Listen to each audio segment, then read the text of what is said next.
Hi, today is Monday, May 25th, 2020. It's Memorial Day, and our Bible passage for this day is the book of John, chapter 15, verses 9 to 17. Jesus said, "As the Father has loved me, so I have loved you. Abide in my love.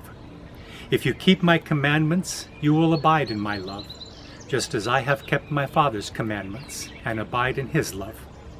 I have said these things to you so that my joy in you may be complete, and that your joy may be complete. This is my commandment, that you love one another as I have loved you. No one has greater love than this, to lay down one's life for one's friends. You are my friends if you do what I command you. I do not call you servants any longer, because the servant does not know what the master is doing. But I have called you friends, because I have made known to you everything I have heard from my Father. You did not choose me, but I chose you, and I appointed you to go and bear fruit, fruit that will last, so that the Father will give you whatever you ask in my name. I am giving you these commandments so that you may love one another." Word of God, word of life. Thanks be to God. Alison Keeter wrote, "On Memorial Day, I think of many military veterans, but especially my dad and uncles who served in the military during World War II. They made it home.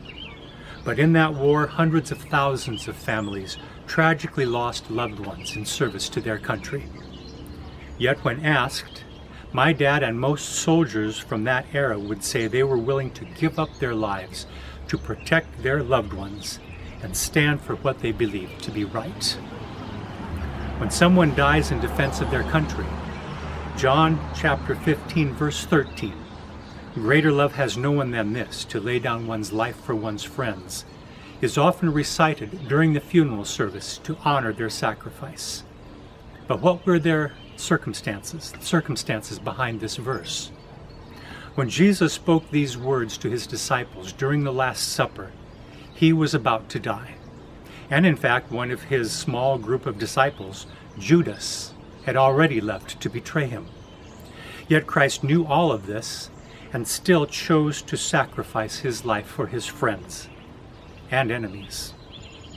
Jesus was willing and ready to die for those who'd one day believe in him, even for those who were still his enemies.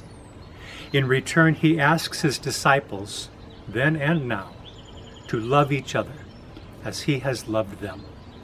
His great love compels us to sacrificially love others, friend and foe alike. Each year on Memorial Day, we remember and honor the men and women who have died in service to their country. I can think of no better way to remember and honor them and the ultimate sacrifice they made than to remember the words of Jesus, who laid down his life so that we may live eternally. This is my commandment, that you love one another as I have loved you. Jesus gave his life that we might have abundant life. So go, share Christ's love with others. Amen.